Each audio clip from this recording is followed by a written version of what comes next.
1 2 3สบายดีข้าพเจ้าสื่อว่าบุญเรือจากคริสตจักรคริสตจักรความบางใหม่และอันนี้อ่าคือภรรยาของข้าพเจ้าสื่อละก็มื้อนี้ข้าพเจ้าอยากมาเป็นคพยานเพื่อหนุนใจพี่น้องอ่าว่าการที่ข้าพเจ้าและก็ครอบครัวได้เข้ามาอยู่ในการฟื้นฟูในไฟของพระวิญญาณบริสุทธิ์ว่ามีสิ่งใดแดที่เกิดขึ้นในชีวิตของข้าพเจ้าและก็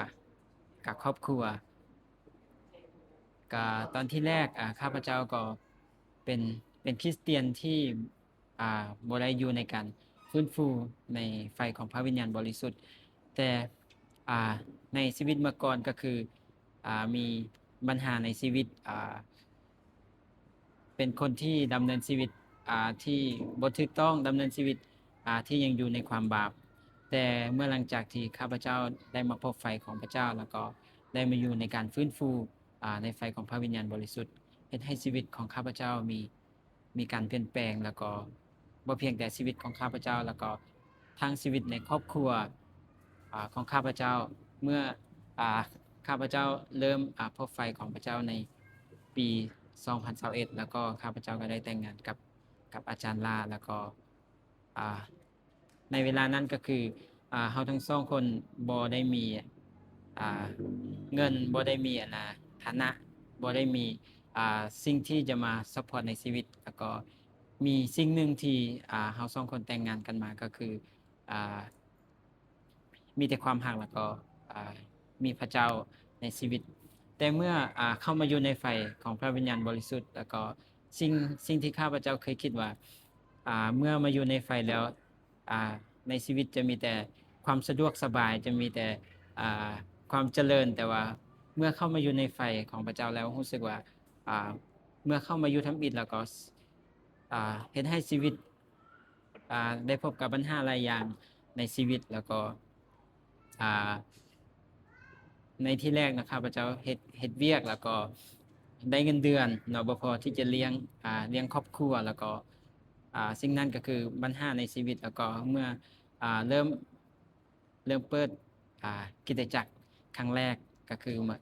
ก็คือพระเจ้าเอิ้นให้ไปเปิดคริสตจักรแล้วก็มีอาจจะมีหลายคนมาว่าเรายังเป็นเด็กน้อยยังอ่าบ่ฮู้ยังบ่เก่งแล้วก็เป็นหยังมาเปิดคริสตจักรมารับใช้พระเจ้าก็มีคำดูถูกหลายอย่างในชีวิตแล้วก็มีปัญหาหลายอย่างเรื่องการเงินเรื่องการทองในชีวิตและครอบครัวแล้วก็เมื่อเข้ามาอยู่ในการฟื้นฟูของพระเจ้าเรื่อยๆเรื่อยๆในชีวิตรู้สึกว่าชีวิตและครอบครัวมีการเปลี่ยนแปลงแล้วก็อ่ามีมีเวียกเฮ็ดที่ดีอ่าแล้วก็สิ่งที่อ่า เฮ็ดให้ชีวิตเกิดการเปลี่ยนแปลงหลายก็คือเมื่อเมื่อมาอยู่ในไฟของพระเจ้าหลายขึ้นก็อ่าสิ่งสิ่งหนึ่งที่เราสองคนมีความปรารถนาว่าอยากมีธุรกิจเป็นของตัวเองแล้วก็เราก็ได้อธิษฐานกับพระเจ้าแล้วก็ข้าพเจ้าก็ขอบคุณพระเจ้าที่พระเจ้าทรงประทานให้มีธุรกิจแล้วก็สามารถที่จะมีเงินเลี้ยงดูครอบครัวได้แล้วก็ส่งลูกเรียน แล้วก็อ่าตอนที่แรกข้าพเจ้ามีความกังวลหลายในชีวิตว่าในการที่เรารับใช้พระเจ้าแด่เราเฮ็ดเวียกแด่แล้วก็มีความกังวล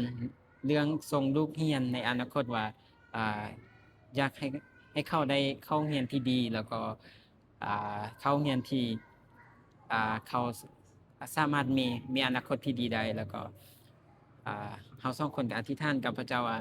อยากให้ลูกได้เข้าโรงเรียนที่ดีแล้วก็สุดท้ายพระเจ้าก็ตอบคำอธิษฐานเนาะว่าเราก็ได้โรงเรียนที่ดีให้ลูกเข้าแล้วก็สิ่งที่เรากังวลที่สุดก็คืออ่าค่าเรียนของลูกเนาะคือว่าบ่อนที่เราเอาลูกไปเข้าโรงเรียนค่าเรียนมันแพงเนาะแล้วก็เรามีความกังวลว่าการที่เราเฮ็ดธุรกิจแต่แล้วก็รับใช้พระเจ้าแด่แล้วเราสิเอาเงินอยู่ไสส่งลูกเรียนเนาะแล้วก็เรามีความกังวลหลาย ในชีวิตในเรื่องนี้แล้วก็มีมื้อหนึ่งเราสองคนได้อธิษฐานกับพระเจ้าว่าอ่า เราส่งคนขอมอบมอบความกังวลนี้ฝากไว้กับพระเจ้าเรื่องการเรียนของลูกแล้วก็เรื่องอนาคตของลูกเนาะแล้วก็สิ่งแล้วก็พระเจ้าทรงตอบคำอธิษฐานเนาะก็คือว่าการที่เราเปิดร้านเราสองคนได้อธิษฐานแล้วก็เราสองคนได้ร่วมกันว่าการที่เราเปิดร้านเราจะบ่เปิดร้านเพื่อได้เงินมาใช้ในชีวิตส่วนตัวเนาะแต่ว่าเราเปิดร้านเพื่อว่าเราจะในในการที่เราบริการลูกค้าเราก็จะเฮ็ดเพื่อถวายเกียรติพระเจ้าเนาะแล้วก็สำหรับลูกค้าสำหรับลูกค้าทุกคนที่เข้ามาในร้านเราแม่นเราจะเฮ็ดคือแบบเป็นครอบครัวเดียวกัน ก็คือเรารับใช้เขาแบบที่ว่าเรารับใช้พระเจ้าเนาะแล้วก็มีสิ่งหนึ่งที่พระเจ้าทรงตอบคำอธิษฐานก็คือมีลูกค้าผู้หนึ่งเนาะที่เราเป็นคนต่างประเทศแล้วก็เราเข้ามาเราเข้ามากินกาแฟอยู่หั่นแล้วก็เราก็บริการปกติคือแบบลูกค้าแบบลูกค้าทั่วไปเนาะแล้วก็อ่าแล้วก็อ่าฮอดมื้อสุดท้ายที่ที่เราจะกลับประเทศเนาะแล้วก็อ่าเรามีซองซองสีขาวอันหนึงมาให้ข้าพเจ้าและกับข้าพเจ้ากับภรรยาเราบอกว่าสิ่งนี้เป็นของขวัญเล็กๆน้อยๆที่จะให้ข้าพเจ้าแล้วก็อ่าครูประพรของข้าพเจ้าและกับลูกของข้าพเจ้าเนาะสิ่งที่ข้าพเจ้าตกใจแล้วก็สิ่งที่ข้าพเจ้าทรงเห็นการอัศจรรย์ของพระเจ้าก็คือว่า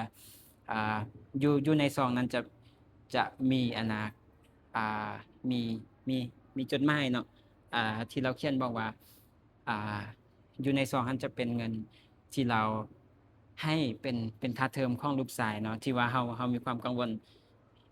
ลหลายในชีวิตเนาะแต่ว่า แต่ว่าอยู่หั้นมันจะมีเงินที่ว่าสำหรับเราแท้มันมันหลายเนาะเพราะว่าเราสามารถที่จะจ่ายค่าเทอมให้ลูกเราได้เป็นปีเนาะแล้วก็ค่าเรียนบ่ลูกเขาเรียนก็มันแพงหลายเนาะแล้วก็เราอยากขอบคุณพระเจ้าที่ว่าพระเจ้าทรงเห็นเห็นความจำเป็นของเราเนาะแล้วก็ข้าพเจ้าก็อยากหนุนใจพี่น้องว่าการที่เรามาอยู่ในไฟของพระเจ้ามันมีประโยชน์หลายในชีวิตของเราเนาะอ่าแล้วก็แล้วก็ข้าพเจ้าอ่าอยากที่จะหนุนใจพี่น้องว่าอย่าให้เรากังวลเนาะให้เรามอบความมอบความกังวลให้กับพระเจ้าเนาะเพราะว่าพระเจ้าทรงแสนดีแล้วก็พระเจ้าทรงดูแลชีวิตของพี่น้องได้เนาะแล้วก็สุดท้ายก็อยากหนุนใจพี่น้องว่าอยากให้เรารักไฟของพระเจ้าเนาะว่าไฟของพระเจ้ามีจริงแล้วก็อ่าไฟของพระวิญญาณบริสุทธิ์สามารถที่จะช่วยเราได้ในทุกสิ่งนะแล้วก็อยากขอบคุณพระเจ้าแล้วก็อยากขอบคุณพระเจ้าสำหรับทีมงานที่มาจากคริสตจักรนิเวศแห่งพระสิริเนาะแล้วก็อยากขอบคุณพระเจ้าสำหรับอ่า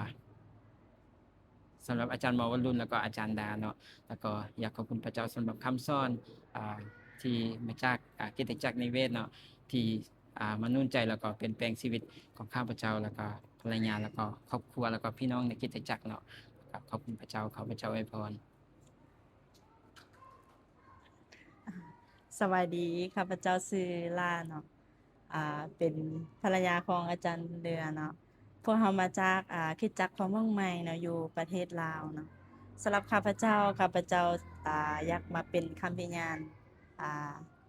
สำหรับเรื่องการสัตย์ซื่อในการรับใช้พระเจ้าเนาะเพราะว่ามีมื้อหนึงเนาะเขาเจ้าในช่วงที่พวกเรากังวลเรื่องค่าเรียนลูกเนาะแล้วก็อ่าสิ่งจำเป็นในครอบครัวเนาะเพราะว่าลำพังเงินเดือนของสามีเนาะก็ยังแบบคือว่าบ่กุ้มสำหรับ1เดือนเนาะแต่ว่าเราได้อธิษฐานกับพระเจ้าแล้วมีมื้อหนึงเนาะการทดสอบมาเนาะแล้วเขาเจ้าอยู่บ่อนโรงงานที่เราเคยอยู่แล้วก็ติดต่อมาว่าเสนอว่าสิให้เงินเดือนเราหั้น25-28ล้านเนาะต่อ1เดือนเพื่อว่าให้เราไปเป็นเชฟขนมเนาะอยู่เวียงจันทน์เนาะบัดนี้พวกเราก็ได้ปรึกษากันเนาะแล้วอาจารย์สิ่งที่อาจารย์บุญเรือได้บอกว่าพวกเราจะบ่ทิ่มการรับใช้พระเจ้าเนาะเพราะพวกเราจะบ่เอาเงินเป็นหลักเนาะแต่ว่าพวกเราจะสัตย์ซื่อในการรับใช้ถึงแม้ว่าเราจะได้เงินเดือนน้อยแต่เราจะสัตย์ซื่อในการรับใช้พระเจ้าเนาะแล้วพวกเราก็ได้ตัดสินใจปฏิเสธเนาะปฏิเสธเงินเดือน25-28ล้านเนาะ แต่ว่ากลับมาเอาเงินเดือนบ่ฮอดหมื่นบาทเนาะถ้าเปรียบเทียบเงินบาทแล้วบัดนั้นเนาะสิ่งที่พวกเราได้รับการอวยพรที่มาจากพระเจ้าเนาะพวกเรากลับมาเบิ่งว่าตอนนี้สิ่งใดที่เรามีเนาะพวกเราสามารถเฮ็ดขนมได้แล้วเราสามารถเฮ็ดกาแฟได้เนาะสิ่งใดที่เรามีแล้วพวกเราจะอ่าทุ่มเทลงทุนแล้วเราสิเฮ็ดร้านนั้นเพื่อถวายเกียรติพระเจ้าเนาะแล้ววันนั้นเราเปิดร้านเป็นร้านคาเฟเนาะวันนั้นพระเจ้าได้อวยพรแล้วอาจารย์บุญเรือได้พักงานประจำเนาะกลับมาช่วยเวียกในร้านเป็นของเราแล้วเงินเดือนก็ได้หลายกว่าที่เขาเสนอมาเนาะถ้าว่าเปรียบเทียบทุกเดือนเนาะแล้วก็เราสิเห็นว่าถ้าว่าเราสัตย์ซื่อในการรับใช้เนาะพระเจ้า